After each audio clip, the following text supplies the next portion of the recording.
ஒரு ஊரில் ஒரு ராஜா இருந்தார். பெரிய அரண்மனையில் தான் இருக்கிறார். எல்லா வசதியும் இருந்தது. இருந்தாலும் அவர் எல்லாரும் சொல்கிறது எப்படி தெரியுமா? பிச்சைக்கார ராஜா.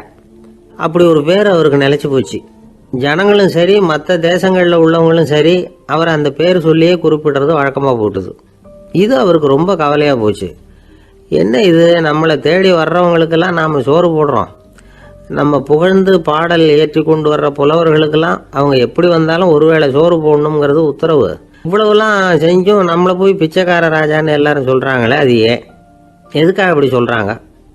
இதுதான் ராஜாவுக்கு குழப்பம். சரி, இதை பற்றி நம்ம அமைச்சர்கள்கிட்ட கேட்கலாமா அப்படின்னு யோசனை பண்ணார். இந்த விஷயத்தை போய் அவங்கக்கிட்ட எப்படி கேட்கறதுன்னு அவருக்கு தயக்கமாக இருந்தது. கௌரவ குறைச்சலாக தெரிஞ்சுது அவருக்கு. சரி, சாதாரண குடிமக்கள்கிட்ட இதை பற்றி கேட்கலாமா அப்படின்னு யோசனை பண்ணார். கேட்கலாம். ஆனால் அவங்க யாரும் ராஜா முன்னாடி வந்து நின்று தைரியமாக பேசக்கூடிய அளவுக்கு இல்லை. ராஜாவோட குழப்பம் நாளுக்கு நாள் அதிகமாக போச்சு. கடைசியாக அவர் ஒரு முடிவுக்கு வந்தார். அதாவது இதை பற்றி ஒரு பிச்சைக்காரங்கிட்டே கேட்டு பார்த்துட்டா என்ன. இதுதான் அவர் பண்ண முடிவு.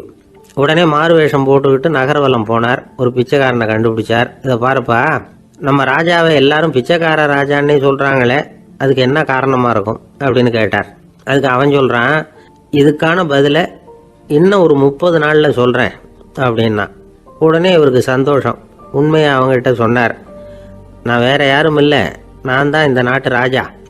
இப்போ நீ என் கூடவே வந்துடு, அரண்மனையிலேயே தங்கிக்கோ. 30 நாள் கழித்து எனக்கு பதில் சொல்லிவிட்டு அதுக்கப்புறமா நீ போகலாம் அப்படின்னு சொல்லி அழைச்சிட்டு வந்துட்டார். அரண்மனையில் ஒரு மூலையில் அவன் தங்கறதுக்கு இடம் கொடுத்தார். தினம் 2 வேளையும் இவனுக்கு சோறு போடுங்க அப்படின்னு உத்தரவு போட்டார். ராஜா கொடுத்த இடத்துல போய் உக்காந்துக்கிட்டான் அந்த பிச்சைக்காரன். தினமும் அந்த அரண்மனையில் நடக்கிறதையெல்லாம் கவனிச்சிக்கிட்டு வந்தான். வேளைக்கு சாப்பாடு வரும், சாப்பிட்டுக்கிட்டு இருக்கான். இப்படி 30 நாள் முடிஞ்சுது. ராஜா வந்தார். என்ன, என்னோட கேள்விக்கு பதில் என்னன்னு கண்டுபிடிச்சிட்டியான்னார். கண்டுபிடிச்சிட்டேன்னா. என்ன எல்லாரும் பிச்சைக்கார ராஜான்னு சொல்கிறாங்களே, அது நியாயமாக படுதா உனக்குன்னு கேட்டார். நியாயமாக தான் படுது, சந்தேகம் இல்லாமல் நீங்கள் பிச்சைக்கார ராஜா தான். என்னதான் நீங்கள் வசதியோடவும் படைபலத்தோடவும் இருந்தால் கூட நீங்கள் எங்கள் வர்க்கத்தை சேர்ந்த ஆசாமி தான் அப்படின்னு அடித்து சொல்லிவிட்டான் அந்த ஆள். எதனால் அப்படி சொல்கிறேன்னு கேட்டார் இவர். அரசே, ஒரு உண்மையை கண்டுபிடிச்சி சொல்கிறதா நான் உங்ககிட்ட சொன்னேன். நீங்கள் ராஜ பரம்பரைன்னா உடனே உங்கள் கழுத்தில் கிடக்கிற முத்து மாலையை கழட்டி பரிசாக கொடுத்துருப்பீங்க, பொண்ணையும் மணியையும் கொடுத்துருப்பீங்க. ஆனால் நீங்கள் அப்படி செய்யலை. என்னை ஒரு மூலையில் உட்கார வச்சு 2 வேளை சோறு போட சொன்னீங்க. உங்களை தேடி யார் வந்தாலும், யார் பாராட்டி பேசினாலும் அல்லது பிரச்சனைகளை சொன்னாலும் நீங்கள் செய்கிற ஒரே காரியம் சோறு போடுறது தான். பிச்சைக்காரனுக்கு சோறு மட்டும்தான் உலகம். உங்கள் விஷயத்திலையும் நீங்கள் அப்படி தான் நினைக்கிறதாக தெரியுது. நல்லா கவனிங்க. எந்த ஒரு பிரச்சனைக்கும் சோறு தான் முடிவுன்னு நினைக்கிறீங்க பாருங்கள். நீங்கள் சந்தேகமில்லாத எங்களை சேர்ந்த ஆளு தான் அப்படின்னு விட்டான் அந்த பிச்சைக்காரன். அதுக்கப்புறம் தான் அந்த ராஜா தன்னுடைய தவறுகளை எல்லாம் தேர்த்திக்கிட்டாராம். பசின்னு வர்றவங்களுக்கு சோறு தான் போடணும், அது தப்பு இல்லை. பாராட்ட வர்றவங்களுக்கெல்லாம் சோத்தையே போட்டு அனுப்புனா இப்படி தான் பேர் வரும். எனக்கு தெரிஞ்ச ஒருத்தர் தினமும் யாராவது ஒருத்தரை தன் வீட்டுக்கு அழைச்சிட்டு போவார், சாப்பாடு போட்டு அனுப்புவார். முன்னறிவிப்பு இல்லாமல் திடீர்னு ஒரு விருந்தாளியோட வீட்டில் போய் இவர் நிற்கிறது வழக்கம். அந்த அம்மாவும் இவருக்காக தயார் பண்ணி வச்சிருந்ததை இவர் அழைச்சிட்டு வந்திருக்கிற விருந்தாளிக்கு போட்டுருவாங்க. விருந்தாளி சாப்பிட்டுட்டு போனதுக்கப்புறம் இவர் மனைவி கிட்ட உனக்கு சிரமம் வேணாம் அப்படின்னு சொல்லிவிட்டு பக்கத்தில் உள்ள ஒரு ஹோட்டலுக்கு போய் காசு கொடுத்து சாப்பிட்டுட்டு வந்துடுவார். பல நாள் இப்படி நடக்கும். ஒரு நாள் அவரை தனியாக கூப்பிட்டுக்கிட்டு போய் ஏன் இப்படி பண்ணுறீங்கன்னு கேட்டோம். அதுக்கு அவர் சொல்கிறாரு, எங்கள் வீட்டு சாப்பாட்டிலேருந்து தப்பிக்கிறதுக்கு எனக்கு வேற வழி எதுவும் தெரியல சார், அதனால தான் இப்படி பண்ணிகிட்டு இருக்கிறேன் அப்படின்னார் ரொம்ப பரிதாபமாக. ஒரு ஊரில் ஒரு குரு இருந்தார், ஜென் குரு. அவரை தேடிட்டு ஒரு மன்னர் வந்தார். வந்தவர் ஜப்பான் மன்னர். தோட்டக்கலையை பற்றி தெரிஞ்சுட்டு போகிறதுக்காக அவர் வந்தார். எப்படி தோட்டம் அமைக்கிறது அப்படிங்கிறத பற்றி அந்த குரு விவரமாக சொல்லி கொடுத்தாரு. 1 நாள் 2 நாள் இல்லை, 3 வருஷம் கற்றுக் கொடுத்தார். அதுக்கப்புறம் சொன்னார், நான் கற்றுக் கொடுத்துட்டேன், இனிமேல் நீங்கள் போகலாம், போய் தோட்டம் அமைக்கலாம், அதுதான் உங்களுக்கு பரிசை. தோட்டம் அமைச்ச பிறகு சொல்லி அனுப்புங்க, நான் வந்து பார்க்குறேன். நீங்கள் இங்கே என்னவெல்லாம் கற்றுக்கிட்டீங்களோ அதையெல்லாம் அங்கே செயல்முறையில் செஞ்சு காட்டுங்க அப்படின்னு சொல்லி அனுப்பி வச்சார். மன்னர் போனார். அரண்மனைக்கு பக்கத்திலே ஒரு பெரிய தோட்டத்தை உண்டு பண்ணினார். அழகான மரங்களையும் செடிகளையும் உருவாக்கினார். கிட்டத்தட்ட 1000 தோட்டக்காரர்களை பயன்படுத்தி 3 வருஷங்கள் முயற்சி பண்ணி அந்த அழகான தோட்டத்தை உருவாக்கினார். குருக்கிட்ட இருந்து செய்தி வந்தது, நாளைக்கு வந்து தோட்டத்தை பார்க்குறேன் அப்படின்னு. மன்னர் உடனே சுறுசுறுப்பாயிட்டார். முதல் நாளே தோட்டத்தை சுத்தப்படுத்தினார். ராத்திரி பூரா யாரும் தூங்கலை. எல்லாருக்கும் தோட்டத்தை ஒழுங்குபடுத்துகிற வேலை. அது அந்தந்த இடத்துல ஒழுங்காக இருக்குதா அப்படின்னு சரி பார்த்தாங்க. ஒரு தவறும் இல்லாத வகையில் அதை ஒழுங்குபடுத்தினாங்க. மறுநாள் குரு வந்தார், தோட்டத்தை பார்த்தார். அவருக்கு கோபம் வந்துட்டுது. மன்னருக்கு ஆச்சரியம், எப்பவும் சிரிச்சுக்கிட்டே இருக்கிறவர் இப்போ இப்படி இருக்கிறாரே அப்படின்னு. மெதுவாக குருக்கிட்ட போய் எல்லாம் சரியாக தானே இருக்குது அப்படின்னார். எல்லாம் சரிதான், ஆனாலும் எங்கே அந்த பொன்னிற காற்று அப்படின்னார். உதிர்ந்த இலைகள், பொன் மஞ்சள் நிற இலைகள் காற்றில் அப்படி புரண்டு ஓடுவதை நான் பார்க்க முடியவில்லையே அப்படின்னாராம். அது இல்லாமல் இந்த தோட்டம் உயிரோட்டம் உள்ளதாக இருக்காது, இதில் பாடல் இல்லை, ஆடல் இல்லை, அதெல்லாம் இல்லாமல் இந்த தோட்டம் ரொம்பவும் செயற்கையாக தெரியுதேன்னாராம். மன்னர் இப்போ தான் யோசனை பண்ணார். கீழே கிடந்த காஞ்சி போன இலைகள் மட்டும் இல்லை, மரத்தில் இருந்த காஞ்சி போன இலைகளையும் அப்புறப்படுத்தி சுத்தமாக வச்சிருக்கிறார். இறப்பும் வாழ்க்கையினுடைய ஒரு பகுதி தான். மரணம்ங்கிறது வாழ்க்கைக்கு எதிரானது அல்ல, அதை நிரப்பும் ஒரு பகுதி தான் அது. மரணம் இல்லையில் வாழ்க்கையே இல்லை அப்படிங்கிறது பெரியவங்க கருத்து. இப்போ அந்த தோட்டம் அழகாக தான் இருக்குது, இருந்தாலும் அது ஒரு ஓவியம் மாதிரி உயிர் இல்லாமல் இருக்கு. குரு ஒரு வாளியை கையில் எடுத்துக்கிட்டார். தோட்டத்தை விட்டு வெளியில் போனார். ஏற்கனவே வீசி எறிந்த அந்த சருகுகளை எல்லாம் அள்ளி கொண்டுகிட்டு வந்தார். உள்ள எல்லா இடங்கள்லையும் அதை வீசினார். உடனே காற்று அந்த காய்ந்த சருகுகளையும் பழுத்த இலைகளையும் அசைக்க ஆரம்பிச்சுட்டுது. இப்போ அங்கே சலசல சத்தம், சங்கீதம், இலைகளின் நடனம். ஓவியம் மாதிரி இருந்த அந்த தோட்டத்துக்கு இப்போ உயிர் வந்துட்டுது. இதுதான் அந்த பொன்னான காற்று அப்படின்னாராம் குரு. மன்னருக்கு புரிஞ்சுது. மிகப்பெரிய ஜென் கேள்வி ஒன்று உண்டு. உம்மான் அப்படிங்கிற ஒரு பெரிய குருவை பார்த்து துறவி ஒருத்தர் கேட்டாராம், இலைகள் எல்லாம் கீழே விழுந்து மரங்கள் மொட்டையாக இருக்கும் பொழுது என்ன நடக்கும்? இதுதான் கேள்வி. இதுக்கு உம்மான் சொன்ன பதில் பொன்னான காற்று, தி கோல்டன் விண்ட் அப்படின்னாராம். இதுக்கு என்ன விளக்கம்னா, உன்னுடைய எண்ணங்கள் எல்லாம் உன்னுடைய மனசிலிருந்து கீழே விழுந்து உனது உள்ளுணர்வானது மொட்டையாக நிற்கும் நிலைதான் அது. உனது வேர்களின் அருகில் காற்று வீசுகிறது. எல்லா எண்ணங்களும் உன்னிலிருந்து வெகு தூரத்துக்கு புரண்டு கொண்டே சென்று விடுகிறது. நீ அவற்றை கடந்து விட்டால் நீ அவைகளுக்கெல்லாம் மேலெழுந்து கீழே பார்ப்பவனைப் போல நிற்க ஆரம்பித்து விடுவாய். அதுதான் தியானம் என்பது அப்படின்னு சொல்றாங்க. தியானம்ங்கிறது எண்ணத்துக்கு எதிரானதில்லை. தியானம்ங்கிறது எண்ணங்களை கடந்து செல்வது தான். அதுக்கப்புறம் நாம் பொன்னிற காற்றில் ஆட ஆரம்பிச்சிருவோம். இதுதான் பெரியவர்கள் சொல்றது. என்கிட்ட ஒருத்தர் தோட்டம் அமைக்கணும்னு யோசனை கேட்டு வந்தார். எல்லாம் சொல்லி கொடுத்தேன். செடிகள்லாம் செழிப்பாக வளரணும்னா வேர் காயாமல் பார்த்துக்குங்க, தினமும் தண்ணி விடுங்க அப்படின்னு சொல்லி அனுப்பி வச்சேன். ஒரு மாதம் கழிச்சு ஒரு தோட்டத்தை பார்க்கறதுக்காக போனேன். போய் பார்த்தா எல்லா செடியும் வாடி கிடக்குது. என்னங்க இப்படி பண்ணிவிட்டீங்கன்னு. நீங்கள் சொன்னபடி தான் செஞ்சேன்னார். என்ன செஞ்சீங்கன்னு கேட்டேன்.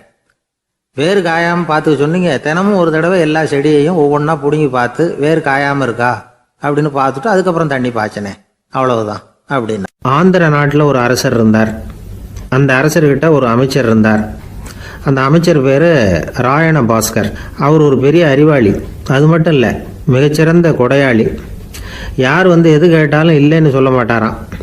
அதன் காரணமாகவே அவர்கிட்ட இருந்த செல்வம் நாளுக்கு நாள் குறைஞ்சிக்கிட்டே வந்துட்டு தான். கடைசியில் குடும்பத்துக்குன்னு எதுவும் வைக்காமலே அவர் போய் சேர்ந்துட்டார். மகனும் இறந்துட்டார். அந்த குடும்பத்தில் மிஞ்சி இருந்தது அவருடைய மருமகள், ஒரு பேரன், அவ்வளவுதான். இருந்த ஒரே சொத்து பழுதடைஞ்ச ஒரு வீடு.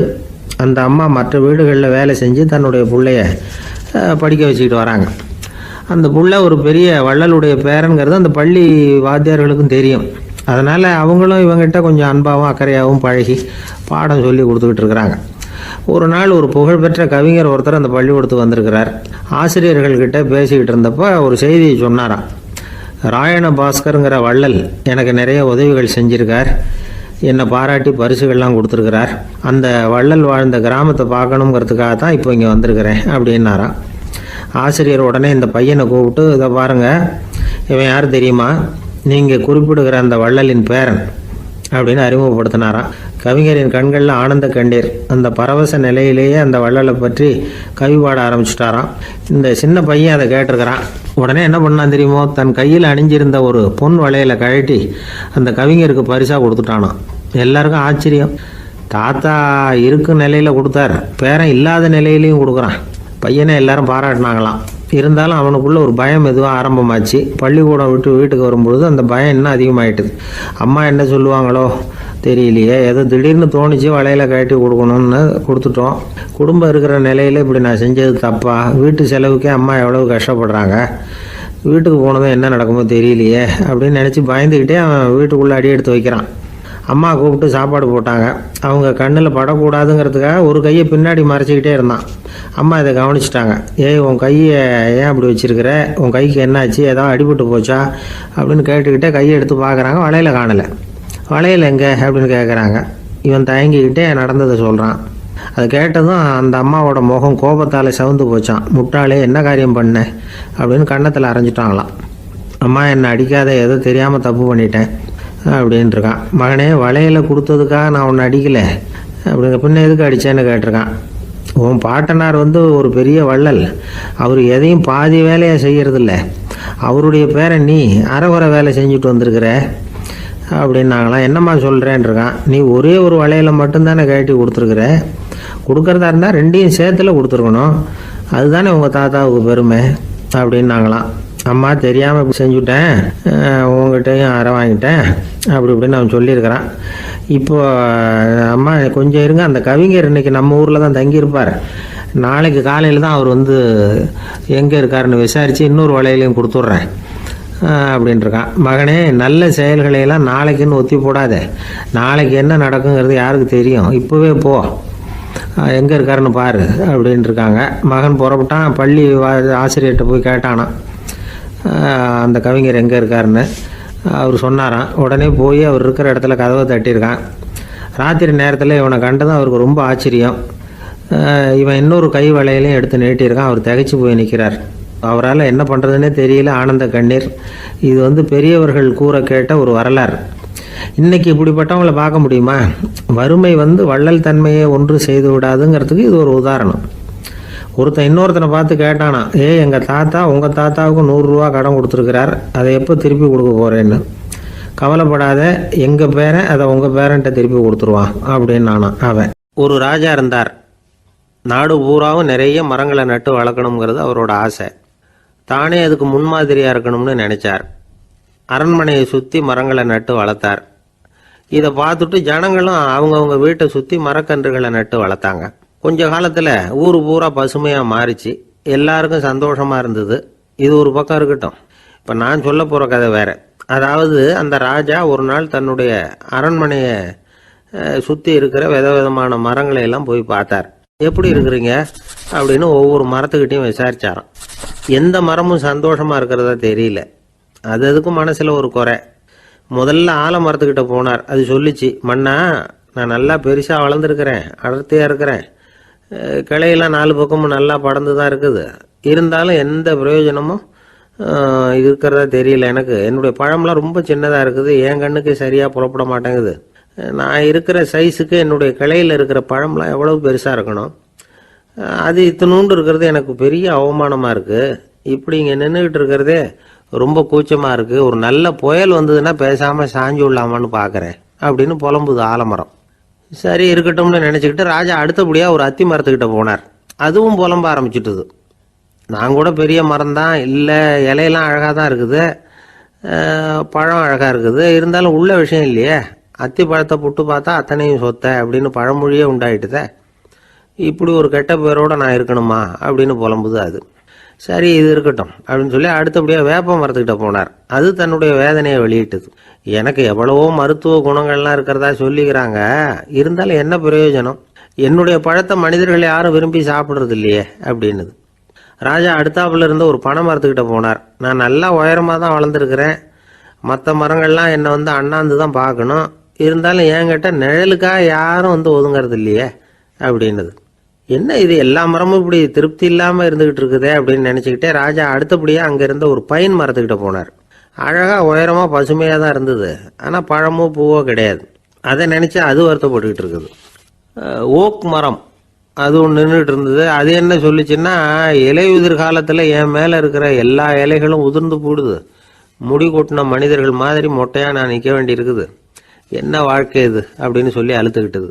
சரி, புளிய மரம் என்ன சொல்லுது பார்ப்போம்னு அதுகிட்ட போனால், என்னுடைய நிழலில் யாருமே தங்க மாட்டாங்க, உடம்புக்கு சூடுன்னு ஒதுங்கி போயிடுவாங்க. அடிமரத்தை பார்த்தீங்கன்னா பட்டையெல்லாம் உறிஞ்சி பார்க்கறதுக்கே கேவலமாக இருப்பேன் அப்படின்னுது அது. முருங்கை மரம் என்ன சொல்லிச்சு தெரியுமா? என்னுடைய இலை காயெல்லாம் சாப்பிட்றவங்களுக்கு சத்து கொடுக்கறது வாசவம்தான், ஆனால் என் உடம்புல சத்தே கிடையாது. கொஞ்சம் வேகமாக காற்று அடிச்சதுன்னா முறிஞ்சி விழுந்துடுறேன். என்ன வாழ்க்கை இது அப்படின்னு சொல்லி அது வருத்தப்பட்டது. ராஜா யோசனை பண்ணார். என்ன இது, மரங்கள் பூமியின் வரங்கள்னு சொல்கிறோம். மழை பெய்யறதுக்கு அதுதான் காரணம், பூமி செழிப்பாக இருக்கிறதுக்கும் அதுதான் காரணம், வீடு கட்டுறதுக்கு மரம், நாற்காலி செய்ய உபயோகப்படுத்துறதுக்கும் அதுதான் உபயோகப்படுது, மனுஷனுக்கு வேண்டிய ஆகாரங்களையும் கொடுக்குது. இப்படிலாம் இருந்தும் எல்லா மரமும் நிம்மதி இல்லாமல் இருந்துகிட்டு இருக்குதே அப்படின்னு நினைச்சார். அப்போ அங்கே இருந்த ஒரு மகிழ மரம் அவர் கண்ணில் பட்டுது. அந்த மரம் மட்டும் கொஞ்சம் நிம்மதியாக மகிழ்ச்சியாக இருக்கிறது மாதிரி தெரிஞ்சுது. உடனே ராஜா அதுகிட்ட போனார். உனக்கு மனசில் எதுவும் குறை இல்லையான்னு கேட்டார். இல்லை, நான் சந்தோஷமாக தான் இருக்கேன்னு அந்த மகிழ மரம். அப்படியான்னு ஆச்சரியமாக கேட்டார் ராஜா. ஆமாம் மன்னா, இந்த இடத்துல நீங்கள் ஒரு முருங்கை மரத்தையோ வேப்ப மரத்தையோ கூட நட்டிருக்கலாம். ஆனால் இந்த இடத்துல நடுறதுக்கு என்ன தேர்ந்தெடுத்திருக்கிறீங்க, அதுவே எனக்கு பெருமை, அதுவே எனக்கு திருப்தி அப்படின்னு தான் மகிழ மரம். மகிழ மரம் சாதாரணமாக தான் இருக்கும், இளம் மஞ்சள் நிறத்தில் பூக்கள், அது காய்ந்தும் மனம் வீசும். மகிழ மரம் மாதிரி மன திருப்தியோடு வாழறதுக்கு நாம் கற்றுக்கணுமா. நாம் இந்த உலகத்தில் ஒரு நாயாவோ நரியாவோ கூட பிறந்திருக்கலாம், மனுஷனாக பிறந்திருக்கிறோம், அதுவே பெருமை தானே. இந்த நிறைவு தான் மகிழ்ச்சியின் ரகசியம். ஒரு பையன் அப்பா கிட்ட போய், அப்பா நீங்கள் இந்த உலகத்தில் ஒரு மனுஷனாக பிறந்தது என்னோட அதிர்ஷ்டம் நானா. ஏண்டா அப்படி சொல்கிறேன்னு இருக்கார் அப்பா. நீங்கள் ஒரு கரடியாக பிறந்திருந்தா இந்நேரம் நானும் ஒரு கரடி குட்டியாக தானே இருந்திருப்பேன் அப்படின்னு நானா பையன். ஒரு அரசனும் அமைச்சரும் ஒரு நாள் ரொம்ப சாவகாசமாக பேசிக்கிட்டு இருந்தாங்களாம். அரசன் அமைச்சரை பார்த்து ஒரு கேள்வி கேட்டிருக்கார். ஏங்க அமைச்சரே, ஆசை இல்லாத ஒரு மனுஷனால் இருக்க முடியுமா அப்படின்னு. ஏன் முடியாது, துறவி அப்படிங்கிறவங்கெல்லாம் அப்படிப்பட்டவங்க தானே அப்படின்னாராம் அமைச்சர். அவங்கெல்லாம் உண்மையிலேயே ஆசையை விட்டவங்க தானா அப்படின்னு கேட்டாராம் ராஜா. அப்படி தான் இருக்கணும் அப்படின்னாராம் அமைச்சர். அப்படின்னா ஆசையே இல்லாத ஒரு உண்மையான துறவியை நான் பார்க்கணுமேன்னார். அது என்ன பிரமாதம், அதுக்கு நான் ஏற்பாடு பண்ணுறேன் அப்படின்னு விட்டார் இவர். சொல்லிவிட்டு உடனே புறப்பட்டு போனார். அங்கே எங்கே தேடினார். அப்புறம் தான் அவருக்கு புரிஞ்சுது உண்மை துறவியை கண்டுபிடிக்கிறது எவ்வளவு கஷ்டமான காரியம்னு. இருந்தாலும் ராஜா கிட்ட சொல்லியாச்சே, உண்மை துறவியை காட்டுறேன்னு. இப்போ என்ன பண்ணுறது, ராஜா கிட்ட சொன்னபடி நடக்கலைன்னா அவருக்கு கோவம் வந்துடும். அமைச்சர் ஒரு யோசனை பண்ணார். அவருக்கு ஒரு வழி தெரிஞ்சுது. அதுதான் சரின்னு முடிவு பண்ணார். அதாவது அந்த ஊரில் அவருக்கு தெரிஞ்ச நாடக நடிகர் ஒருத்தர் இருக்கிறார், நல்லா நடிப்பார். அவரை போய் பார்த்தார். இதை பாருப்பா, எனக்காக நீ ஒரு காரியம் செய்யணும்னார். என்னன்னு கேட்டார் அவர். நீ ஒரு துறவி மாதிரி கொஞ்ச நேரத்துக்கு நடிக்கணும். ராஜா உன்னை பார்த்துட்டு போகிற வரைக்கும் நடி, அது போதும். அதுக்காக உனக்கு 10,000 ரூபா தரேன் அப்படின்னார். அவர் எந்த காலத்தில் இவ்வளவு பணத்தை மொத்தமாக பார்த்துருக்கார். அதனால் உடனே சரின்னு ஒத்துக்கிட்டார். அமைச்சர் அரண்மனைக்கு திரும்பி வந்தார். என்ன அமைச்சரே, இன்னுமா ஒரு உண்மையான துறவி கிடைக்கலன்னார். உண்மையான துறவி ஒருத்தரை இப்போ தான் கொஞ்ச நேரத்துக்கு முன்னாடி பார்த்து பேசிவிட்டு வர்றேன். அவர் நம்ம ஊருக்கு வெளியில் குளத்தங்கரையில் உள்ள ஒரு ஆலமரத்துக்கு அடியில் உட்காந்துருக்கிறார் அப்படின்னார் இவர். அப்படின்னா உடனே புறப்படுங்க அப்படின்னார் ராஜா. பரிவாரங்களோடு புறப்பட்டார். அங்கே அந்த மரத்தடியில் அந்த ஆள் வேஷம் போட்டுக்கிட்டு துறவி மாதிரி உட்காந்துருக்கிறான். ராஜா நேராக போனார். அந்த துறவி காலில் பொத்துன்னு விழுந்து வணங்கினார். உடனே ராணி அவர் காலில் விழுந்தாங்க. அடுத்தபடியாக அமைச்சர் விழுந்தார். அவருக்கு தெரியும் இது நம்ம ஆள் தான்னு. இருந்தாலும் என்ன பண்ணுறது, நேரம். அப்புறம் பரிவாரங்கள்லாம் துறவி காலில் விழுந்து ஆசீர்வாதம் வாங்கிட்டாங்க. ராஜா அப்புறமா தங்கத்தட்டில் பொண்ணையும் பொருளையும் வச்சு அந்த துறவிகிட்ட ரொம்ப பணிவாக நீட்டுறார். தாங்கள் தயவு பண்ணி இதை ஏற்றுக்கணும் அப்படின்னு வேண்டிக்கிட்டார். அந்த துறவி பற்று இல்லாமல் அதை பார்த்தார். எல்லாத்தையும் திறந்துட்ட எனக்கு இதெல்லாம் எதுக்காக அப்படின்னு சொல்லி அதை மறுத்துட்டாராம். ஆஹா, உண்மையான துறவியை பார்த்துட்டோம் அப்படிங்கிற ஆனந்தம் அரசருக்கு. ரொம்ப நிம்மதியாக திருப்தியாக திரும்பி வந்தார் அரண்மனைக்கு. அதுக்கப்புறம் அமைச்சர் யாருக்கும் தெரியாமல் அந்த துறவிகிட்ட ஓடினார். சொன்ன பிரகாரம் பணத்தை நீட்டினார். இந்தப்பா, நான் உங்ககிட்ட சொன்னபடி 10,000 ரூபா பணம் எடுத்துக்கோ அப்படின்னார். அந்த ஆள் ராஜா கிட்ட சொன்னது மாதிரியே எல்லாத்தையும் திறந்துவிட்ட எனக்கு இதெல்லாம் எதுக்காக வேணாம் அப்படின்னு விட்டாரான். நடித்த வரைக்கும் போதும்ப்பா, இனிமேல் இந்த நாடக வசனம்லாம் வேணாம், வேஷத்தை கலைச்சிரு, பணத்தை வாங்கிக்கோன்னார். இல்லைங்க, இது வேஷம் இல்லை, இது வசனமும் இல்லை, இது உண்மை. கொஞ்ச நேரம் துறவி மாதிரி நடித்ததுக்கே இந்த தேசத்து ராஜா ராணி அமைச்சர் பரிவாரங்கள் எல்லாம் என் காலில் விழுந்து வணங்குறாங்க. அப்படின்னா உண்மையான துறவியா இருக்கிறது எவ்வளவு பெருமையான விஷயம். நான் உண்மையான துறவியா ஆக போறேன், அப்படி முடிவும் பண்ணிட்டேன் அப்படின்னார் அந்த நடிகர். வேஷம் கூட எப்படிப்பட்ட விளைவுகளை உண்டு பண்ணுது பார்த்தீங்களா. நம்மால் ஒருத்தன் ரொம்ப வசதியாக தான் இருந்தான். ஒரு நாள் அவன் சொத்து பூரா திருட்டு போயிட்டுது. அதுக்கப்புறம் இவன் துறவி மாதிரி ஆயிட்டான். ஊர் ஊராக சுற்றினான். ஒரு குருநாதரை தேடி கண்டுபிடிச்சான். அவர்கிட்ட சீடனா சேர்ந்துக்கிட்டான். அவனை பார்த்து ஒருத்தர் கேட்டார், நீ உண்மையான சீடன் தானான்னு. இல்லைங்க, சீடன் மாதிரி நடிச்சுக்கிட்டு இருக்கிறேன் அப்படின்னா. அது குரு துரோகம் இல்லையா அப்படின்னு கேட்டார் அவர். இல்லைங்க, நான் பண்ணது குரு துரோகம் இல்லை, என் குரு பண்ணது தான் துரோகம். என்னுடைய பணத்தை கொள்ளையடிச்சது இவர் தான். அதை எங்கே வச்சிருக்காருன்னு கண்டுபிடிக்கிறதுக்காக தான் இவர்கிட்ட வந்து சீடனா சேர்ந்துருக்கிறேன் அப்படின்னானா. ஒரு சின்ன பையன் வந்தான். அவனை பார்த்து ஒரு கேள்வி கேட்டோம். ஏன்ப்பா உங்கள் வீட்டில் அம்மா புத்திசாலியா அப்பா புத்திசாலியா அப்படின்னு. அவன் அலட்சியமாக நம்மளை பார்த்து சிரிக்கிறான். என்ன சார் இது, இந்த காலத்தில் இது கூட தெரியாமல் இருக்கிறீங்களே அப்படிங்கிறான். ஒரு சின்ன பையன் நம்மளை பார்த்து இப்படி கேட்டு விட்டானே அப்படின்னு நினைக்கிறப்போ நமக்கு ஒரு மாதிரி ஆகிடும். அதுக்கப்புறம்தான் இந்த தாத்தா பாட்டிலாம் சொல்கிற ஒரு கதை ஞாபகத்துக்கு வந்தது. அது என்ன கதை தெரியுமா? ஒரு ஊரில் ஒரு அம்மாவும் பிள்ளையும் இருந்தாங்களாம். அந்த மகனுக்கு திடீர்னு தேசாந்திரம் போய் வரணும்னு ஆசை வந்துட்டுது. ஊர் ஊராக போய் சுற்றி பார்க்கணுங்கிற ஆசை. அந்த அம்மாவுக்கு இது பிடிக்கல. மகனை பிரிஞ்சு இருக்கிறதுக்கு அவங்க மனசு இடம் கொடுக்கல.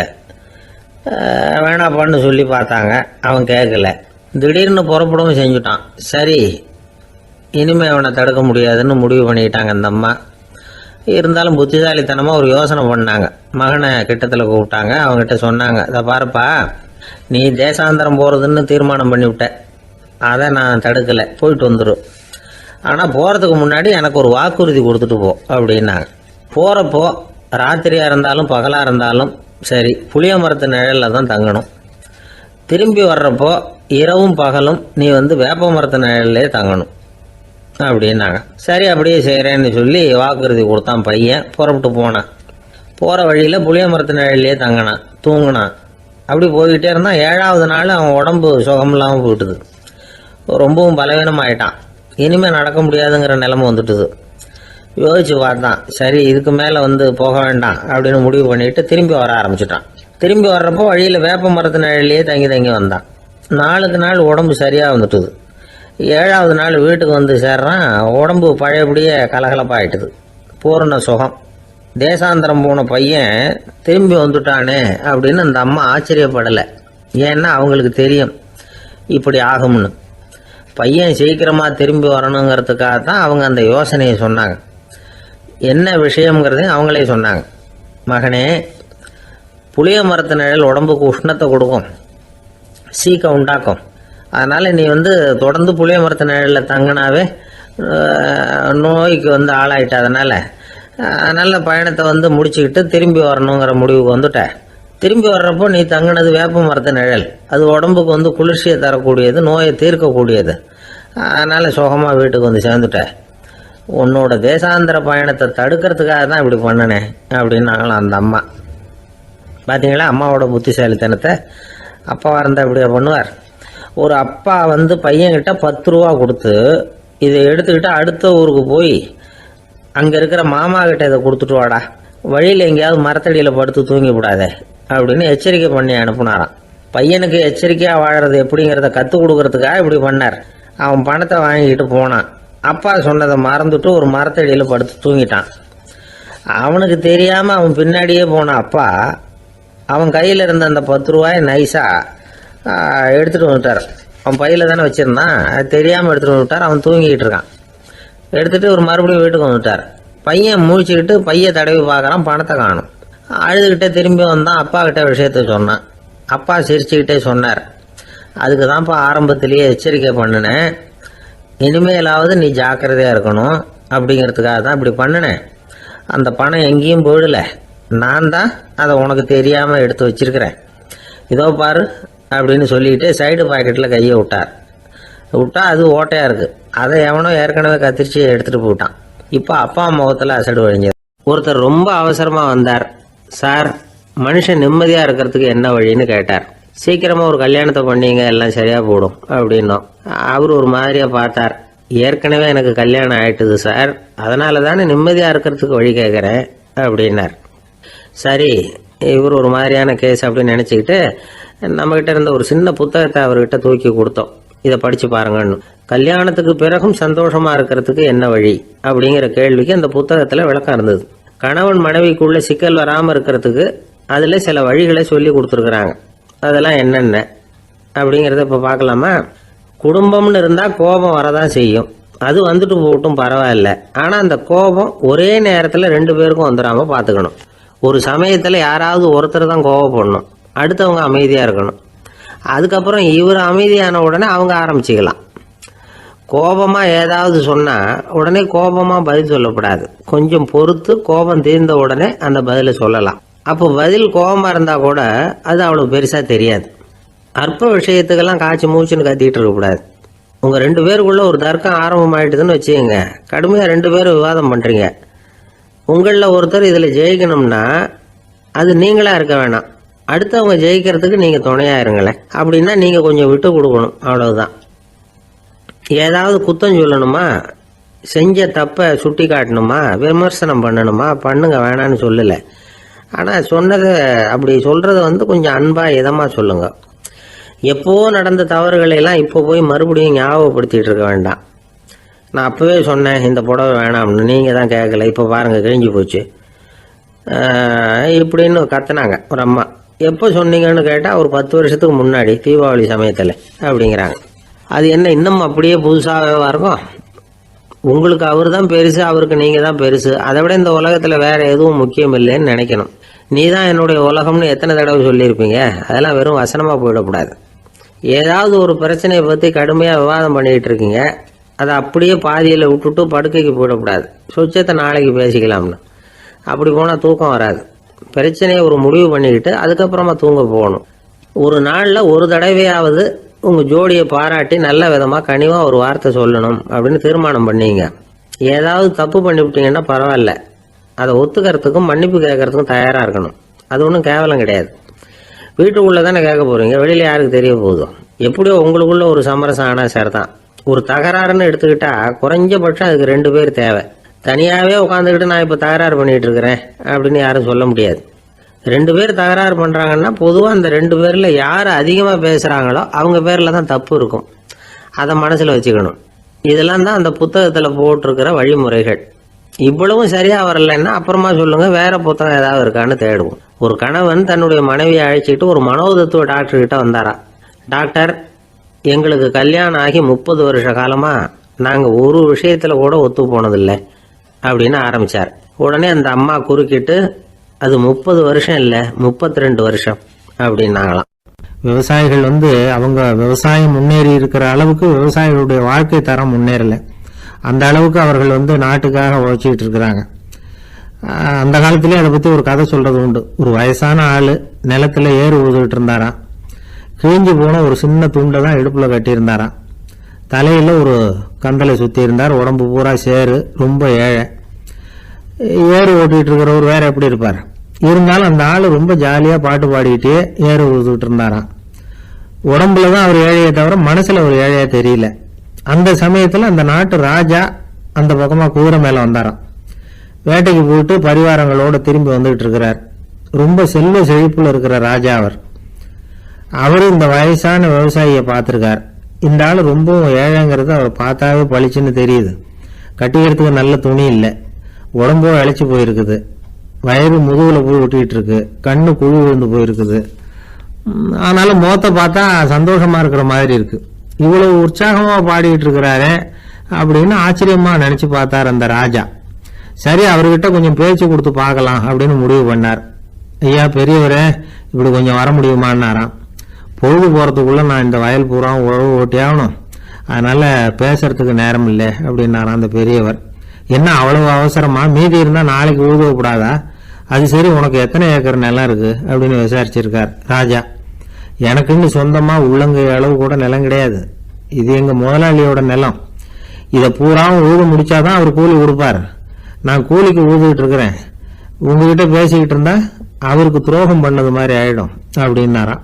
ராஜா குதிரையை விட்டு கீழே இறங்கினார். வரப்புல நடந்து அந்த பெரியவர் கிட்டே போனாராம். சரி, ஒரு நாள் பூரா உழுதான் உனக்கு எவ்வளவு கூலின்னு கேட்டிருக்கார். 8 அணா கூலி கிடைக்கும்னாராம் அவர். இது ரொம்ப காலத்துக்கு முன்னாடி நடந்த ஒரு சம்பவங்கிறதுனால அப்ப 8 அணா கூலிங்கிறது ரொம்ப பெருசு.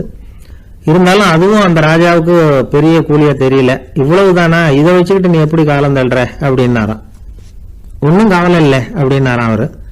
ராஜாவுக்கு ரொம்ப ஆச்சரியமா போச்சு. 8 அணா கூலி வாங்குற இந்த ஆளு கவலை இல்லாம இருக்கிறார், ஏராளமான வசதியோட இருக்கிறன்னா கவலை இல்லாம வாழ முடியலையே அப்படின்னு நினைச்சு பார்த்திருக்கார். அது சரி, 8 அணாவில் எப்படி குடும்பம் நடத்துற அப்படின்னு கேட்டாராம். எனக்கு கிடைக்கிற 8 அணாவில் 2 அணா குடும்பத்துக்கு செலவழிக்கிறேன், 2 அணா பழைய கடனுக்கு கொடுக்குறேன், 2 அணா தர்மம் செய்யறேன், 2 அணா வட்டிக்கு கொடுக்குறேன், ஒரு குறையும் இல்லைன்னாராம். ராஜாவுக்கு ஒன்றும் புரியல. எனக்கு ஒன்றும் புரியலேன்னு இருக்காரு. ஐயா, எனக்கும் என் மனைவிக்கும் 2 அணா செலவாகுது. வயசான அம்மா அப்பா இருக்கிறாங்க, சின்ன வயசுல என்னை காப்பாத்தினவங்க அவங்க. அந்த கடனுக்கு 2 அணா செலவாகுது, அது பழைய கடன். என் தங்கச்சி ஒருத்தி ஆதரவு இல்லாத நிலைமையில தன்னுடைய மகனோட என் வீட்டுல இருக்கிறா, அவளுக்கும் அவள் மகனுக்கும் 2 அணா செலவு பண்றேன், அது தர்மம். எனக்கு 2 பிள்ளைங்க இருக்கிறாங்க, அவங்களுக்கு 2 அணா செலவு பண்றேன், அது வட்டிக்கு கொடுக்கறது மாதிரி. பிற்காலத்துல அவங்க எங்களை காப்பாத்துவாங்க. அந்த வகையில நான் திருப்தியோட வாழ்ந்துகிட்டு இருக்கிறேன் அப்படின்னாராம். ராஜாவுக்கு அர்த்தம் புரிய ஆரம்பிச்சுதான். அந்த பெரிய நிலத்தை விலை கொடுத்து வாங்கி அந்த பெரியவருக்கே தானமா கொடுத்துட்டாராம். இப்போ ஊழவருக்கே நிலம் சொந்தமாயிட்டுது. அன்னையிலிருந்து அரசனுக்கும் ஆறுதல் கிடைச்சுதான். இப்படி ஒரு கதை சொல்லுவாங்க. 8 அணா வருமானத்தை வச்சுக்கிட்டு எப்படி காலத்தை தள்ளுறதுன்னு சொல்றதுக்காக இந்த கதையை சொல்றதாக யாரும் தப்பா நினைச்சுக்க கூடாது. கிடைக்கிறத எப்படி பங்கு போடுறார், எப்படி திருப்தியா வாழறார் அப்படிங்கிறது தான் முக்கியம். அது மாதிரி இன்றைக்கு இந்த பொங்கல் திருநாள்ல உழவர்கள் மனசு மகிழ்ச்சியா இருந்ததுன்னா அது எல்லாரும் மகிழ்ச்சியா இருக்கிறது மாதிரி அர்த்தம்.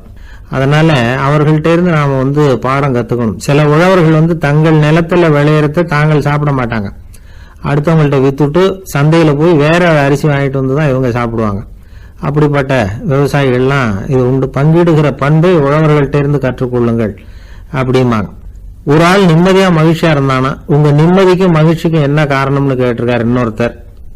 என்கிட்ட இருந்தது பூராவையும் என் பிள்ளைங்களுக்கு சமமா பங்கு போட்டு கொடுத்துட்டேன், எனக்குன்னு எதுவுமே வச்சுக்கல, அதுதான் நிம்மதிக்கு காரணம்னு இருக்கான்.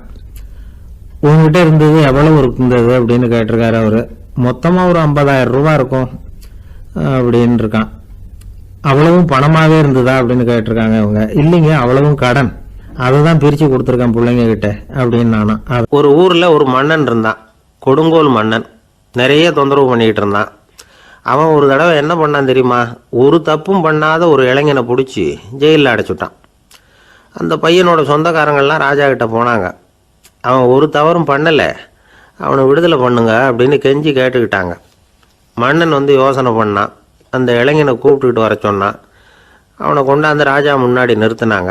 இதை பாருப்பா, உன்னை நான் விடுதலை பண்ணுவேன், ஆனால் ஒரு கண்டிஷன். அந்த நிபந்தனையை நீ நிறைவேற்றினா உனக்கு விடுதலை அப்படின்னா மன்னன். சரின்னு ஒத்துக்கிட்டான் பையன். மன்னன் கண்டிஷன் என்னங்கிறத சொன்னான். உங்ககிட்ட ஒரு செம்மறி ஆட்டை கொடுக்க போகிறேன், 1 மாதத்துக்கு அதுக்கு தேவையான தீனியையும் கொடுக்க போகிறேன். 1 மாதம் கழித்து அந்த ஆட்டை எடை போட்டு பார்ப்பேன். அந்த ஆட்டின் எடை கொஞ்சம் கூட கூடி இருக்கக்கூடாது. எடை கூடி இருந்தால் உனக்கு விடுதலை கிடையாது. என்ன சொல்கிற அப்படின்னா. பையனுக்கு ஒன்றும் புரியல, பயமாக போயிட்டுது. குழம்பிக்கிட்டே நின்றுக்கிட்டு இருக்கிறான். சரி, ஒரு நாள் டைம் தரேன், நல்லா யோசனை பண்ணி பார்த்துட்டு நாளைக்கு உன் முடிவை சொல்லு அப்படின்னா மன்னன். பையன் கவலையோடு வெளியில் வந்தான். அங்கே ஒரு பெரியவர் நின்றுக்கிட்டு இருந்தார். அவர்கிட்ட விஷயத்தை சொன்னான். அந்த பெரியவர் இந்த பையனுக்கு காதோட காதாக ஒரு வழியை சொல்லி கொடுத்தார். அதை கேட்டதும் பையன் மறுபடியும் மன்னன் முன்னாடி நின்னா, உங்கள் நிபந்தனையை ஏற்றுக்கிறேன்னு சொன்னான். மன்னன் ஒரு ஆட்டுக்குட்டியையும் அதுக்கு 1 மாதத்துக்கு தேவைப்படுற தீவனத்தையும் கொடுக்கும்படியாக உத்தரவு போட்டான். கொடுத்தாங்க, ஓடிட்டு போயிட்டான். 1 மாதம் தினமும் தவறாமல் அந்த தீவனத்தை ஆட்டுக்குட்டிக்கு போட்டுக்கிட்டு இருக்கிறான். 1 மாதம் கழித்து அந்த ஆட்டை அரண்மனைக்கு ஓட்டிகிட்டு போனான். மன்னன் அதை எடை போட்டு பார்க்குறான், எடை கூடவே இல்லை, அப்படியே தான் இருக்குது. உடனே போட்ட நிபந்தனைப்படி அந்த இளைஞனை விடுதலை பண்ணிவிட்டான். சரி, ஆட்டுக்கு எடை கூடாமல் இருக்கிறதுக்கு அந்த பெரியவர் சொல்லி கொடுத்த யோசனை என்ன அப்படின்னா, அது வேற ஒன்றும் இல்லை. அந்த ஆட்டுக்கு எதிரில் அது கண்ணில் படுற மாதிரி ஒரு ஓநாயை கட்டி போட சொன்னார். அவ்வளவுதான். ஆட்டுக்கு ஓநாய்ங்கிறது பிறவி பகை. ஓநாயை பார்த்தா ஆடு நடுங்க ஆரம்பிச்சிரும், அவ்வளவு பயம். தினமும் அந்த ஆடு பயந்துக்கிட்டே தீனி சாப்பிட்டுது, எடை கூடல. அதுதான் ரகசியம். இது சின்ன பிள்ளைங்களுக்கான ஒரு கதை. இதிலேருந்து தெரிஞ்சுக்க வேண்டிய உண்மை என்னன்னா, நாமெல்லாம் சாப்பிட்றப்ப மனசும் உடம்பும் அமைதியாக இருக்கணும். அப்போ தான் அது உடம்புல ஒட்டும். அவசரத்துலையும் பயத்துலையும் சாப்பிட்டா அது சரியா ஜீரணமாகாது. இன்னொரு ராஜா இருந்தார். அவரும் ஒரு இளைஞனை ஜெயிலில் அடைச்சி விட்டார். விடுதலை பண்ணணும்னா ஒரு கண்டிஷன்னார். என்னன்னு கேட்டான். ஒரு ஆட்டுக்குட்டியை அவன் முன்னாடி கொண்டாந்து நிறுத்துவேன், நீ அதுக்கிட்ட ஒரு கேள்வி கேட்கணும், அதுக்கு சரியான பதிலை சொல்லணும், அப்படி செஞ்சுட்டா உனக்கு விடுதலைன்னார். இளைஞன் யோசனை பண்ணி பார்த்தான், சரின்னு ஒத்துக்கிட்டான். அது பிரகாரமே ஆட்டுக்குட்டியை பதில் சொல்ல வச்சுட்டான். என்ன நடந்தது தெரியுமா? ஆட்டுக்குட்டியை கொண்டாந்து நிறுத்தினாங்க. இவன் மெதுவாக அதுக்கிட்ட போனான். அது காதுகிட்ட போய் ஏப்ரலுக்கு அடுத்த மாதம் என்ன மாதம்னு கேட்டான். அது உடனே மேன்னு கத்திச்சு. இவன் விடுதலை ஆயிட்டான். சில பேரை இப்படி சொல்கிறது உண்டு, அடுத்தவங்களை அனுசரித்து நடந்துக்க தெரியல, அவன் என்ன சார் மனுஷன் அப்படிம்பாங்க. சக மனிதர்களோட எப்படி பழகிறது அப்படின்னு தெரியாததுனாலேயே பல பேர் இன்னைக்கு சங்கடப்பட்டுக்கிட்டு இருக்கிறாங்க. வசதி வாய்ப்பெல்லாம் சரியாக இருக்கும், ஆனால் வாழ்க்கை சரியாக இருக்காது. இன்னொருத்தர்கிட்ட எப்படி பேசுறது பழகிறதுங்கிறது தெரியாததுனால தான் இந்த அவஸ்தை. சரி, இந்த அவஸ்தை இல்லாமல் வாழறது எப்படி? இதுக்கு அனுபவசாலிகள் சில வழிமுறைகளை சொல்கிறாங்க. அதெல்லாம் என்னென்னங்கிறத இப்போ தெரிஞ்சுக்குவோம். முதல்ல நம்ம நாக்கு நம்ம கண்ட்ரோலில் இருக்கணும். வார்த்தைகளை கொட்டிவிட்டு அதுக்கப்புறம் அள்ள முடியாமல் கிடந்து கஷ்டப்படக்கூடாது. எப்படி பேசுகிறோங்கிறதும் முக்கியம், பேசுகிறப்ப எப்படி முகத்தை வச்சிருக்கிறோங்கிறதும் முக்கியம். அன்பாக பேசினாலும் நல்லாயிருக்கும். அப்படி பேசுகிறப்ப ஆதரவாக அவர் தோள் மேலே ஒரு கையை போட்டுக்கிட்டு பேசினா இன்னமும் நல்லாயிருக்கும். ரெண்டாவது விஷயம், இன்னொருத்தர்கிட்ட பேசுகிறப்ப வாக்குறுதிகளை அள்ளி வீசக்கூடாது. கொடுக்குற வாக்குறுதி குறைச்சலாக இருக்கணும். அப்படி கொடுத்த வாக்குறுதியை கண்டிப்பாக நிறைவேற்றணும். நாம் ஒருத்தரை பாராட்டுறோம் அல்லது அவரை பற்றி அபிப்பிராயம் சொல்கிறோம்னா அது ஆக்கப்பூர்வமாக இருக்கணும். நம்ம பாராட்டு அல்லது விமர்சனம் அடுத்தவருடைய முன்னேற்றத்துக்கு உதவுறது மாதிரி இருக்கணும். நாம் சொல்கிறத கேட்டுட்டு அவன் தலையில் கையை வச்சுட்டு உட்காந்துடக்கூடாது. எப்பவும் உற்சாகமாக இருக்கணும், முகம் மலர்ச்சியாக இருக்கணும். மனுஷன் இருந்தால் வருத்தம், கவலை, ஏமாற்றம் எல்லாம் இருக்க தான் செய்யும். அதெல்லாம் மனசில் இருக்கட்டும். அந்த வருத்தமும் கவலையும் ஏமாற்றமும் சேர்ந்துக்கிட்டு நம்ம முகத்தில் இருக்கிற மலர்ச்சியை மூடி மறைக்கிறதுக்கு நாம் இடம் கொடுத்துடக்கூடாது. எந்த விஷயத்தை பற்றி யாருக்கிட்ட பேசினாலும் வெளிப்படையாக பேசணும், திறந்த மனசோட பேசணும். மூடி மறைச்சி முன்னு முழுங்கிக்கிட்டு இருக்கக்கூடாது. இன்னொருத்தர்கிட்ட பேசுகிறப்போ விவாதம் பண்ணுங்க, அது தப்பு இல்லை. ஆனால் வாதாடிக்கிட்டு இருக்கக்கூடாது. அதாவது என்ன சொல்கிறாங்கன்னா, டிஸ்கஸ் பண்ணலாம், ஆர்கியூ பண்ணக்கூடாதான். நம்மக்கிட்ட இருக்கிற நல்ல குணங்களை நாம் எடுத்து சொல்லிகிட்டு இருக்கக்கூடாது. அந்த நல்ல குணங்களே நம்மளை பற்றி எடுத்து சொல்லணும், அது மாதிரி நடந்துக்கணும். அதே மாதிரி அடுத்தவங்க கிட்ட உள்ள கெட்ட குணங்களை பற்றி அவசியம் இல்லாமல் நாம் பேச வேண்டியதில்லை. உங்களை பற்றி யாராவது தப்பாக பேசுகிறாங்களா, அப்படி அவங்க பேசுகிறதுல உண்மை இல்லையா அப்படின்னா அதை நீங்கள் பொருட்படுத்த வேண்டியதில்லை, விட்டுடலாம். அது தானாக போயிடும். ஒரு 4-5 பேரோட பேசிக்கிட்டு இருந்தீங்கன்னா எல்லாருக்கும் முக்கியத்துவம் கொடுங்க, யாரையும் அலட்சியப்படுத்தாதீங்க. தமாஷா பேசலாம், ஆனால் அவங்க தமாஷ் அடுத்தவங்களை கேலி பண்ணுறதா இருக்கக்கூடாது. நமக்கு கிடைக்க வேண்டியது கிடைக்கலையே அப்படிங்கிற தவிப்பு நம்மக்கிட்ட இருக்கக்கூடாது, அது தேவையில்லை. உங்கள் செயல்பாடுகள் தெளிவாக இருக்கட்டும், பாராட்டு தானாக அவங்கள தேடிட்டு வரும். இன்னொரு மனுஷனுடைய மனசில் கௌரவமான ஒரு இடத்த பிடிக்கணும்னா நாம் இந்த குணத்தையெல்லாம் நம்மக்கிட்ட வளர்த்துக்கணும். இதெல்லாம் அனுபவசாலிகள் சொல்லியிருக்கிற குறிப்புகள். இந்த குறிப்புகளை சரியாக புரிஞ்சுக்கணும், அது முக்கியம். தப்பாக புரிஞ்சுக்கிட்டா என்ன ஆகும் தெரியுமா? இதை கேளுங்க. ஒருத்தர் வந்தார், சார் அடுத்தவங்க தோள் மேலே கையை போட்டுக்கிட்டு அன்பாக பேசணும்னு சொன்னீங்க, அப்படி தான் பேசினேன். அவர் முதுகை கூட தட்டி கொடுத்தேன், என் வேலை போயிட்டுது சார், வீட்டுக்கு அனுப்பிச்சிட்டாங்க அப்படின்னார். யாருக்கிட்ட அப்படி பேசுனீங்கன்னு கேட்டோம். என் முதலாளிகிட்ட சார் அப்படிங்கிறார் ரொம்ப சோகமாக. இந்த உலகமே ஒரு நாடக மேடை, நாம் எல்லாரும் நடிகர்கள். இது ஞானிகள் சொல்கிறது. இது ஒரு பக்கம் இருக்கட்டும். இந்த உலகத்துக்குள்ளே எத்தனையோ நாடக மேடைகள், எத்தனையோ நடிகர்கள், எத்தனையோ நாடகங்கள், இதெல்லாம் எப்படி ஆரம்பமாச்சு? அதுதான் இன்றைக்கி தகவல். அதாவது ஆதி மனிதன் பேச ஆரம்பிக்கிறதுக்கு முன்னாடி சைகையாலேயே எல்லாத்தையும் சொல்லிக்கிட்டு இருந்தான். அதனால் அப்போவே நடிப்பு ஆரம்பமாயிட்டுது. முதல்ல ஒரு வேட்டையைத்தான் அவன் நடித்து காட்டியிருப்பான். இவன் எப்படி போனான், எதிரில் மிருகம் எப்படி வந்தது, அதோட எப்படி சண்டை போட்டான், எப்படி அடித்து கொண்டுகிட்டு வந்தான், இதை அப்படியே மற்றவங்களுக்கு நடித்து காட்டியிருப்பான். ஏன்னா மொழி கிடையாது. இந்த காலத்துலலாம் நாடகங்களில் நடிக்கிறவங்கள நடிகர்கள்ங்கிறோம். ஒரு காலத்தில் இவங்களுக்கு என்ன பேர் தெரியுமா? திஸ்பியர்கள் அப்படின்னு பேராம். இதுக்கு காரணம் உண்டு. அதாவது 2000 வருஷத்துக்கு முன்னாடி கிரீஸ் நாட்டில் திசிபியஸ் அப்படின்னு ஒரு ஆள் இருந்தான். அவன் ஒரு பெரிய நாடக கலைஞன். அவன் சில இளைஞர்களை சேர்த்துக்கிட்டான், பயிற்சி கொடுத்தான், நாடக குழுவை உருவாக்கினான். நடிகர்களையும் நாடகத்துக்கு தேவையான பொருள்களையும் ஏற்றிக்கிட்டு போகிறதுக்கு ஒரு வண்டியையும் தயார் பண்ணான். அந்த வண்டியிலேயே அவன் கிரேக்க நாடு பூராவும் சுற்றினான். ஊர் ஊராக நாடகம் போட்டான். ஒரு ஊருக்கு போனதும் அங்கே நாடகம் நடத்த தியேட்டர் இருக்கா அப்படிங்கன்னெல்லாம் பார்க்கறது இல்லை அவன். ஏன்னா அப்போலாம் தியேட்டர்னா என்னென்னு தெரியாது. நாடகம்னா அது ஒரு மூடிய கொட்டைக்குள்ளே தான் நடத்தணுங்கிறது அப்போ யாருக்குமே தோணலை. இந்த வண்டி போகும், அதுவே ஒரு பகுதி அப்படியே ஒரு மேடை மாதிரி விரிச்சிக்கும். அதில் ஏறி நின்றுக்கிட்டு நாடகத்தை நடித்து காட்டுவாங்களாம். மக்கள்லாம் எதிரில் தரையில் உட்காந்து அதை பார்த்துக்கிட்டு இருக்கிறது. உலகத்தின் முதல் நடமாடும் தியேட்டர் இதுதானா. இந்த திசைபிஎஸ் தான் முதலாக உலகத்தில் நாடகம்ங்கிற பொழுதுபோக்கை நடத்தி காட்டினவன் அப்படின்னு சொல்கிறாங்க. அவன் சொந்தமாக நாடகம் எழுதுனா, நடித்தான், நாடகத்தை இயக்கினான். அதனால தான் அவனை first man of the theatre அப்படின்னு சொல்லுவாங்க. அவன் தான் நாடக மேடையின் முன்னோடி. கிரேக்கர் காலத்திலேயே நாடக ஆசிரியர்கள், நடிகர்கள், ரசிகர்கள் இவங்கெல்லாம் உருவாயிட்டாங்களாம். நாடகத்தின் சரித்திரத்தில் இந்த 3 பிரிவும் ரொம்ப முக்கியம். அதாவது கிரேக்க தியேட்டர்கள்லாம் திறந்த வெளி மேடைகள் தான். பெரும்பாலும் மலைச்சரிவுகள், அதுவே படிப்படியாக பண்ணியிருப்பாங்க. கீழே அரைவட்ட வடிவில் மேடை, அதுக்கு ஆர்கெஸ்ட்ரான்னு பேர்.